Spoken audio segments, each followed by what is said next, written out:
साथियों, next video के साथ आप लोगों के समझ आए हैं।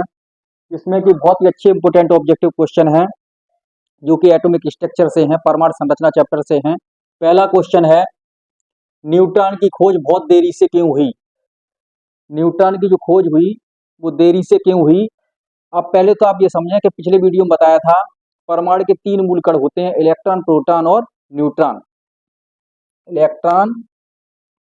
इलेक्ट्रॉन, प्रोटॉन और न्यूट्रॉन। इलेक्ट्रॉन की खोज 1897 ईयर्स में हुई, प्रोटॉन की खोज 1990 ईयर्स ओल्ड हुई और इसकी खोज 1932 ईयर्स में हुई। तो आप देख पा रहे हैं कि न्यूटन की खोज जो हुई है 1932 में हुई, सबसे देरी से हुई है। अब प्रश्न इस बात का है कि न्यूटन की खोज सबसे देरी से हुई क्यों? जैसा कि आप लोग भर्ती प्रक्रिया में बहुत तेजी रफ्तार से, बहुत ही पूर्ण मनोयोग से तैयारी कर रहे हैं, ऐसे में बहुत ही अभ्यर्थी सफल होते हैं और कुछ अभ्यर्थी ऐसे जो असफल होते हैं। उनकी असफलता का कारण क्या है? प्रश्न ऐसा ही यहाँ है। इलेक्ट्रॉन पर ऋणात्मक अर्थात नकारात्मक आवेश होने के कारण, नेगेटिव चार्ज होने के कारण सबसे पहले ये खोज हुई इसकी, इलेक्ट्रॉन की।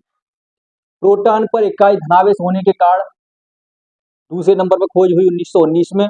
और न्यूट्रॉन पर आवेशहीन होने के कारण, न्यूट्रॉन अपनी उदासीनता के कारण, इसलिए भर्ती में आप लोग उदासीन मत रहो, क्योंकि उदासीन होने का कारण है देरी से नौकरी मिल पाना।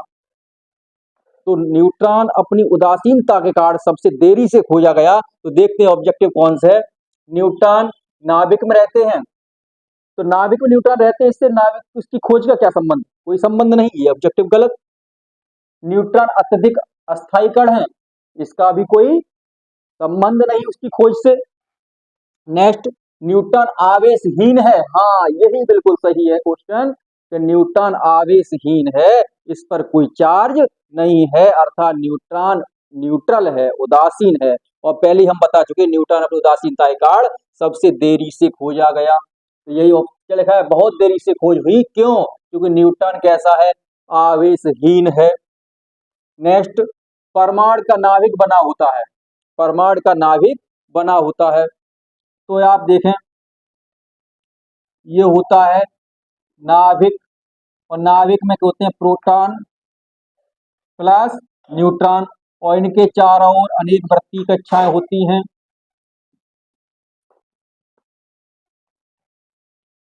इनके चारों ओर अनेक वृत्तीय कक्षाएं होती हैं। इन कक्षाओं को आप कहते हैं के L M N dot dot dot, इस प्रकार से आप कहते चलते हैं, ठीक। और इनके में कक्षाओं में क्या रहते हैं? इलेक्ट्रॉन। क्या रहते हैं? इलेक्ट्रॉन। अब पूछ क्या रहा है? परमाणु नाभिक बना होता है, तो आपको ये है, ये तो है कक्षाएं, ये क्या है? कक्षाएं, सेल हैं, और ये तुम्हारा है नाभिक। तो आप अब नाभिक में क्या क्या दिखाई दे रहा है? आपको दिखाई दे रहा है प्रोटॉन और न्यूट्रॉन। तो क्या कह रहा है? परमाणु का नाभिक बना होता है प्रोटॉन और न्यूट्रॉन का, बिल्कुल सही बात।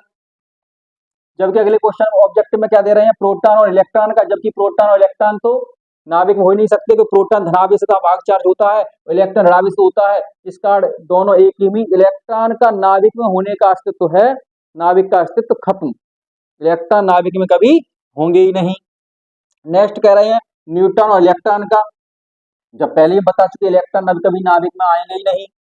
प्रोटॉन, न्यूट्रॉन और इलेक्ट्रॉन का, इलेक्ट्रॉन का नहीं बल्कि प्रोटॉन और न्यूट्रॉन का। तो ऑब्जेक्टिव कौन सही है? प्रोटॉन और न्यूट्रॉन का। नेक्स्ट क्वेश्चन दे रहे हैं, कार्बन 12 में न्यूट्रॉनों की संख्या है, कार्बन 12 में न्यूट्रॉनों की संख्या है।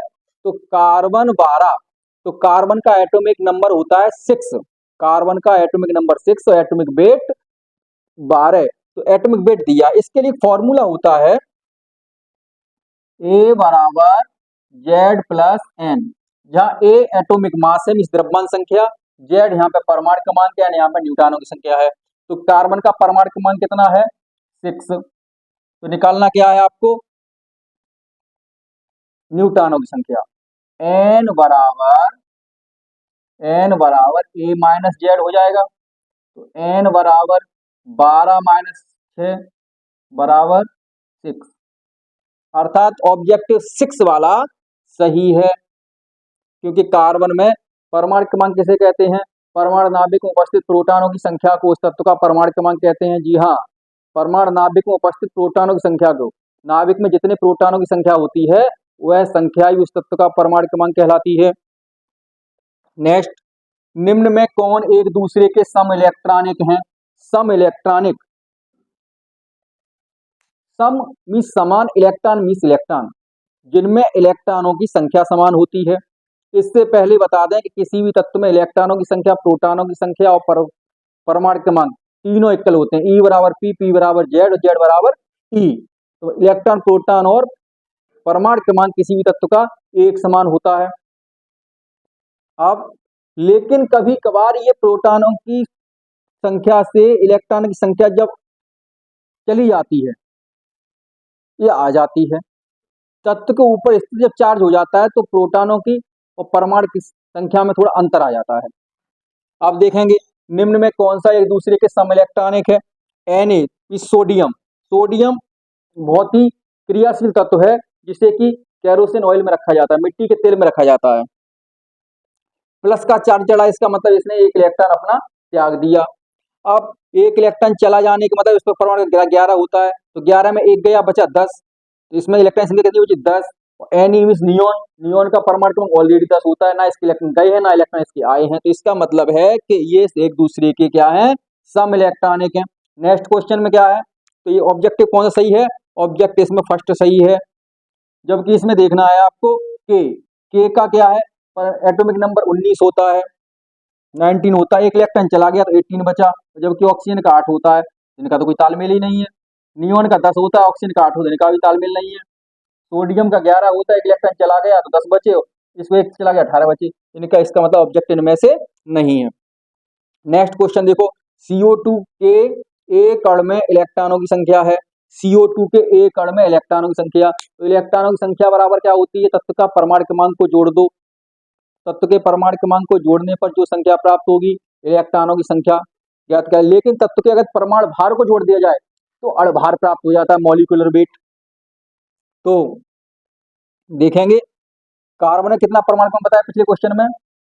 कार्बन का होता है 6 और ऑक्सीजन का होता है 8। चूंकि ऑक्सीजन कितने हैं? 2, तो हो गया 6 प्लस 2 इंटू 8, तो 6 प्लस 16, तो ये हो गए 22 भी 22। इसका मतलब ऑब्जेक्टिव 22 ठीक है। लेकिन इसमें कंफ्यूजन पैदा होने वाली एक स्थिति और है, का CO2 का जो अणुभार होता है वो 44 होता है, क्योंकि अणुभार निकलता है, मॉलिक्यूलर वेट निकलता है एटॉमिक वेट को जोड़ने पर, परमाणु भार को जोड़ने पर। तो देखेंगे आप, कार्बन का परमाणु भार ऊपर क्वेश्चन दिखाई दे रहा 12 है, ऑक्सीजन का होता है 16, तो 16 दूनी 32 और 12 44।